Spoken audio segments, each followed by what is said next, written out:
Acabeu de saber que tenim una nova cançó d'en Salmerón, de Hater a Gamer. Tentol, amb Margalida Mateu i Xisco Nadal.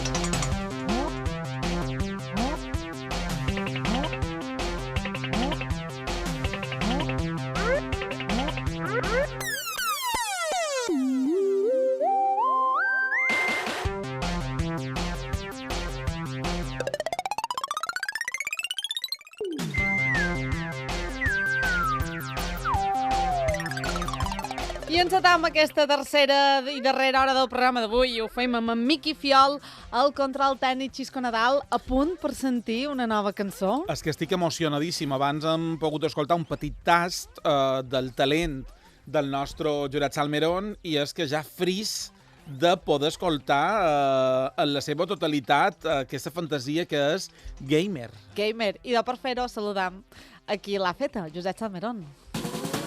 Living Salme, en Josep Salmerón.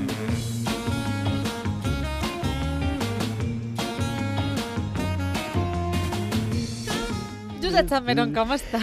Oli, caris. Benvingut. Com esteu? Sí, jo també tinc moltes ganes de posar-vos... És una inspiració, no l'has creada tu, és Evidentment una que inspiració. no, és una inspiració. Jo ja sabeu que necessitam a una compositora, lletrista que ens faci aquesta cançó per anar-nos-en a la carrera del Benidorm Fest i, per ventura, de Eurovision. Exacte, recordem que tenim un hashtag SalmeEurovisió on demanam músics i músiques, lletristes i lletristes de les illes Lletristes i lletristes. De les illes. Clar, que, perquè per favor, jo poso el cos. creïn, composin, és a dir, que ens regalin el seu talent. Clar. I que gràcies a això puguem viure l'experiència d'anar fins al Benidorm Fest amb en Jurat Salmerón. Home, Que perquè és anem la a campanya que hem armat. Sabeu que hem de fer? Que hem de representar Forta, o sigui, a la Federació de Radiotelevisions Autonòmiques hem de ser nosaltres. Exactament. Però podem, abans... Forta ets tu. Forta Sí. és tu. I sí, Forta I som fort jo. també. I fort també. Mos podem aliar amb totes les radiotelevisions Clar, és que autonòmiques. això, o sigui... Però abans, carinyos, vos Sí. vull mostrar una cosa... Vos vull comentar que sí, ja estem a juny. I sabeu què passa en juny? Doncs que és el mes de l'orgull LGTBI.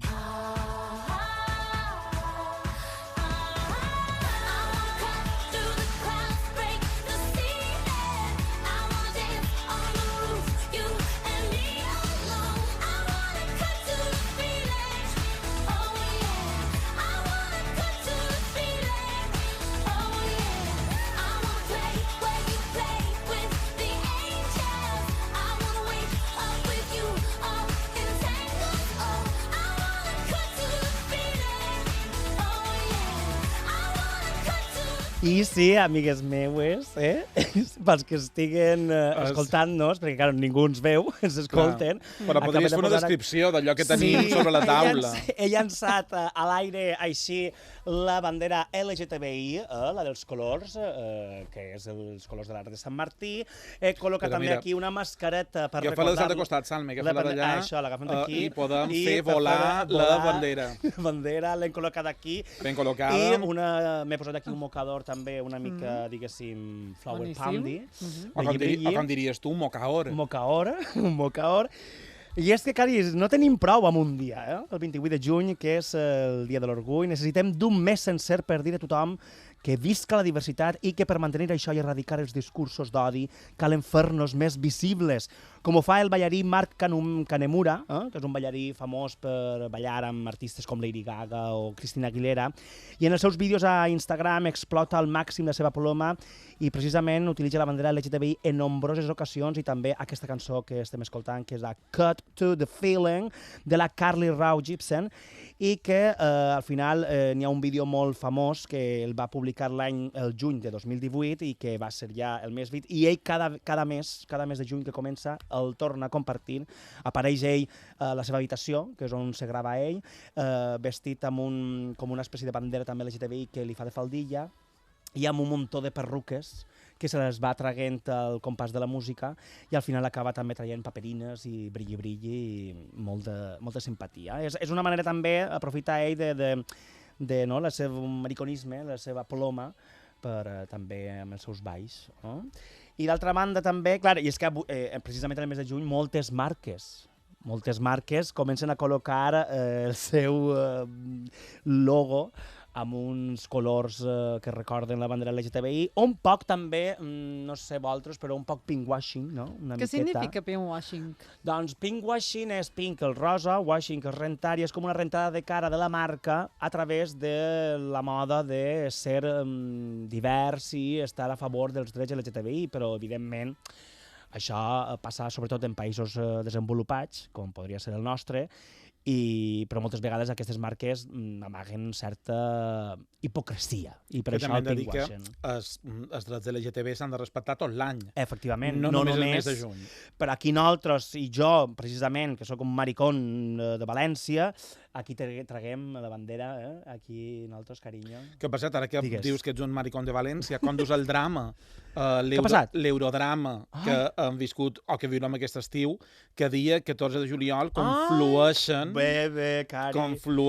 tres festes de magnitud estratosfèrica, com és l'Orgullosament Inca, que seria l'orgull de la part forana, la Festa del Fletxes, que seria l'orgull oficiós, i també un concert, per si fos poc, un concert de la Mònica Naranjo en el jardí, boutique concert, aquesta cosa del Mallorca Live, Tutti Frutti, que ven a Mònica Naranjo, dia 14 de juliol, un drama per molts de mariques. Allò que és el col·lectiu LGTBI llenc, és que l'altre dia ho parlàrem, i jo vaig dir que era triar entre el papà i la mamà, i molt bé en Miguel López, que organitzava la festa d'Esporles, va dir triar, s'ha hagut d'anul·lar, s'ha passat a setembre per mort dels mal temps d'aquest cap de setmana.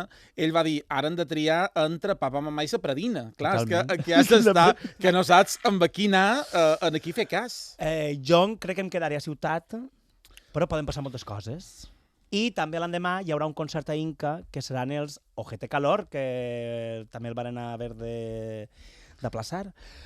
Però sí, en veritat, en juliol tindrem aquest guirigall, però, com us deia, per fer-nos més visibles, se'n recordeu d'aquesta cançó, i ara vaig ja amb la cançó que tenim preparada, la cançó de OR, la de Hater, que volíem demanar-li a en Pau Frank, que és el compositor i membre del grup OR, per veure si ell és capaç o no de fer una trucada amb nosaltres i que...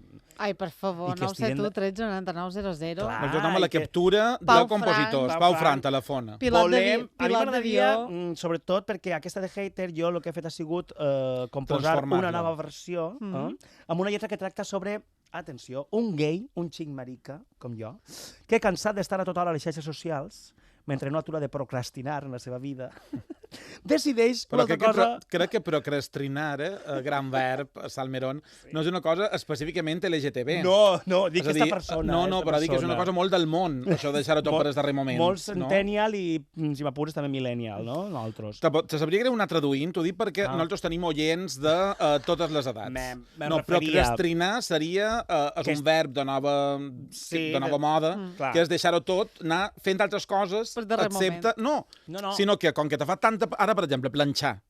Te fa molta peresa a planxar i tu te poses a mirar sèries, a col·locar els llibres, a teatre les ungles... Per tal de no acabar fent aquesta feina. Això seria procrastinar. Que, evidentment, parlam sempre d'això, de coses que fas mundanes a casa o amb els amics. No salvar el món. Això, o tampoc no anar a la feina. No, o sigui, tu tens unes obligacions, les fas, però... Procrastinar, ja ho hem explicat. Centennial què és? Perquè mos entengui l'audiència. És la generació nascuda a partir del 2000. És a dir, els que han anat avui a examinar-se la selectivitat són centennials. Perquè, de fet, tenen 23... Perdó, no tenen 18, però van néixer més tard, el 2000. Ai, per favor, això no vos fa un poc de... Sí, jo avui de matí he tingut un bany de realitat. Però bé, avancem. No tornem a furgar en aquesta ferida. Aquesta persona, aquest gay, que està cansat d'estar a les xarxes socials, ha decidit fer una altra cosa millor. I és jugar als videojocs. I per això li he dit aquesta cançó, li he posat el nom de Gamer. I anem a escoltar-la, senyores i senyors. Aquí teniu.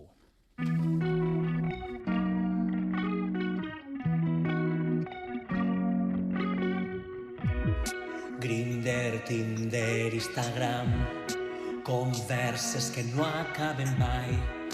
Ai, que curro li donaré like. estampa de mirant. Trobe que això ha de canviar. Provaré de jugar al Candy Crush. Mario Bros, Pokémon, Legend of Zelda, la PS4 és molt millor. De sobte veig que la cosa canvia, no atur de jugar a videojocs. M'he convertit en un gamer, un marica viciat a Nintendo Switch, King High. M'he convertit en un gamer, m'he convertit en un gamer, un marica viciat a Nintendo Switch, King High. M'he convertit en un gamer,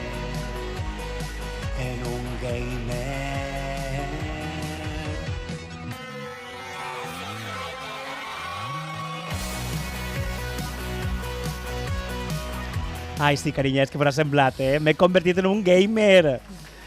Ai, gràcies. És que només putica i legendari, com tot el que fa És que Salmerón. vos he de dir que gamer, com a tal, la paraula en anglès existeix, és G-A-M-E-R. Sí,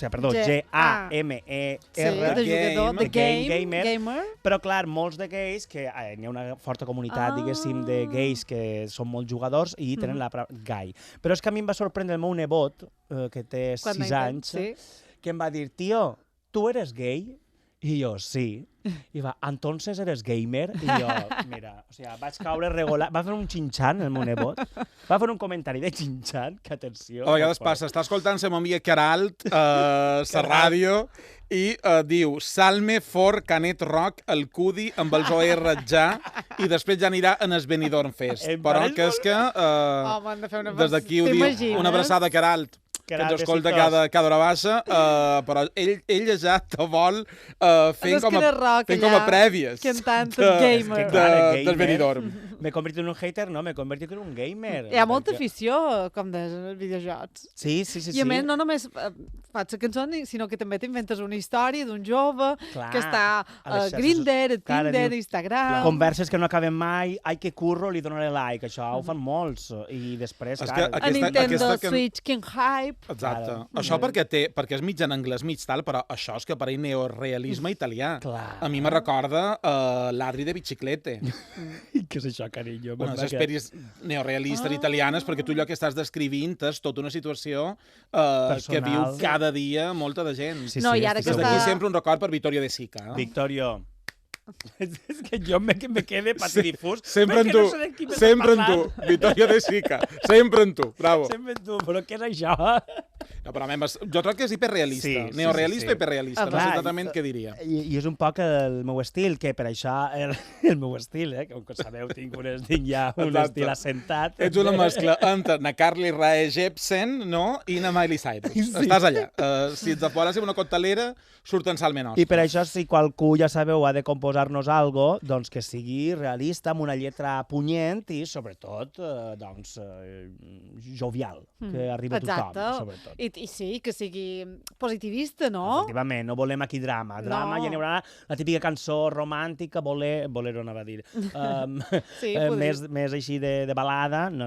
Aquí volem ballar i passar-nos-ho bé. I doc que està tan en voga aquesta sèrie, aquest llibre que es diu Demà i demà, tomorrow, i parla de videojocs, i és com un fenomen literari mundial, i parla també de videojocs, també podia ser una bona banda sonora per aquella gent que llegeix aquesta novel·la. Sí, que de qui és la novel·la?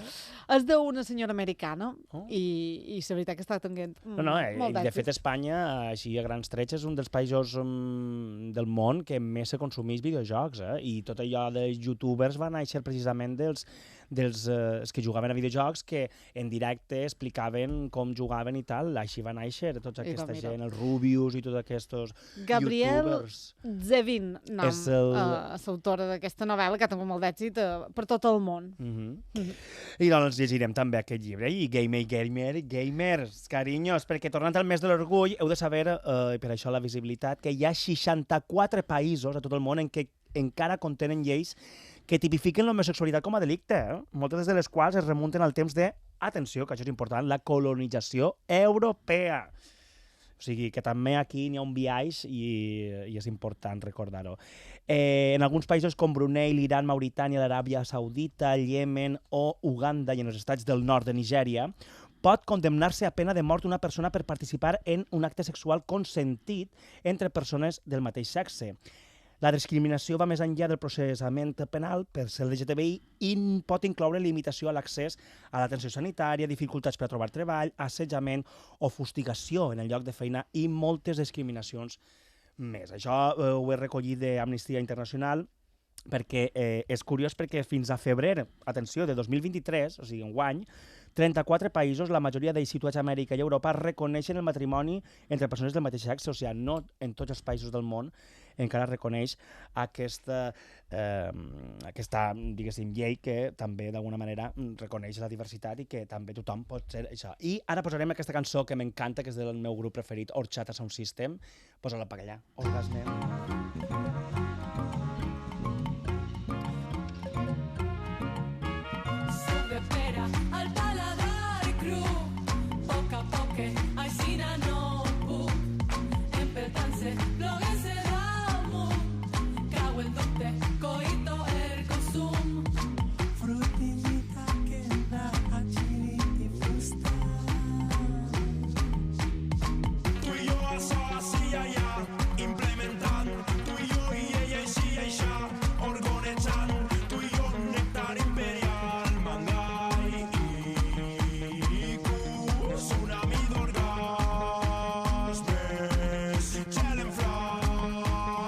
Sí, Orgasme de Horchata Sound System, m'apetia posar-la avui, o sigui, perquè mai crec que he posat molt poc a Horchata Sound System i és un grup que... I són de la teva terreta? Efectivament, són valencians.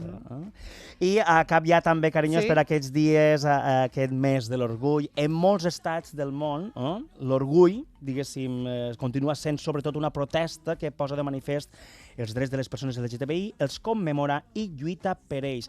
Però l'orgull, el dia de l'orgull, es viu de manera diferent en diferents països del món.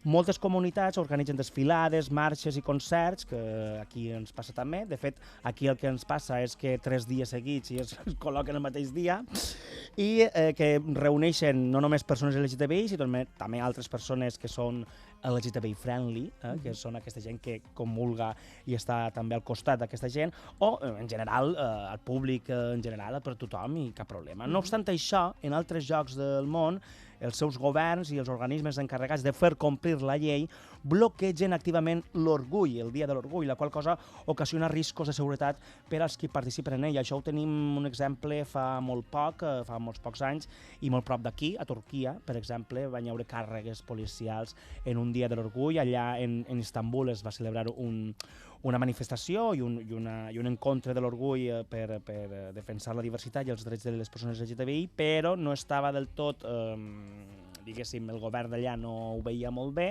i vam haver càrregues policials.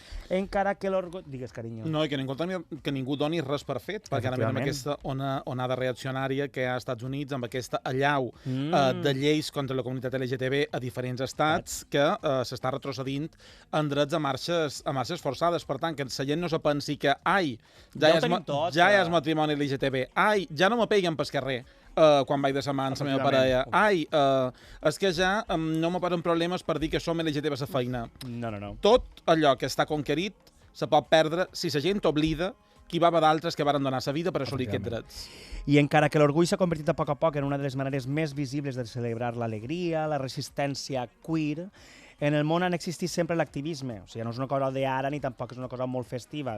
Ara pot ser que a nivell capitalista doncs, se li dona més bombo i se li fa més cas, però l'activisme ha estat sempre, les protestes i la congregació de la comunitat LGTBI ha estat sempre ahí en diferents expressions. També hi ha diversos llocs del món on l'orgull com a concepte no té acceptació entre la població LGTBI local, que prefereix celebrar les seves identitats de maneres més subtils i pertinents en un àmbit més local i íntim. I amb això... I de Salmero, moltes gràcies. Quedes amb nosaltres? Jo, com un gamer, me quedo aquí a jugar amb vosaltres, amb les paraules. Així m'agrada, perquè hem de fer una pausa i arriba el nostre convidat.